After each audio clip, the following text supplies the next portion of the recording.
মহাশয় উপস্থিত আছেন আমাদের মালদা জেলা সভাধিপতি লিপিকা কুমার মহাশয়া, উপস্থিত আছেন আমাদের এই সভার সভাপতি এবং আমাদের চাচুল্টু ব্লক প্রেসিডেন্ট আব্দুল কালাম আজাদ, উপস্থিত আছেন আমাদের জেলা পরিষদের সদস্য শিউলি বেগম মহাশয়া, উপস্থিত আছেন আমাদের বিভিন্ন নেতৃত্ববৃন্দ।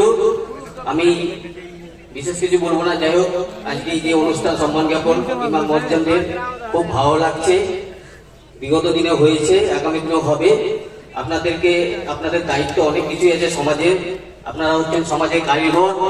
আপনারা জানেন আজকে পবিত্র রমজান মাসের অনেক বিভিন্ন দিকে বিভিন্ন জায়গায় হিংসাত্মক একটা ব্যাপার চলছে। এগুলোকে আপনাদেরকে দায়িত্ব হিসাবে পালন করতে হবে এবং সমাজ যেন ভালোভাবে চলে, আমরাও যেন ভালোভাবে চালাতে পারি। এবং আমরা এই পবিত্র রমজান মাসে বিভিন্ন প্রশাসনিক মিটিং করেছি যেন শান্তি শৃঙ্খলা ভাবে এই রমজান মাসটা আমাদের কাটে। আমাদের মাননীয় মুখ্যমন্ত্রী মমতা বন্দ্যোপাধ্যায় ম্যাডাম বলেছেন যে এই পবিত্র রমজান মাসে আমাদেরকে অনেক দায়িত্ব দিয়েছেন, আমরা এই দায়িত্বগুলো পালন করছি এবং আগামী দিনেও পালন করব। এই বলে আমি আমার সংক্ষিপ্ত বক্তব্য শেষ করলাম। নমস্কার।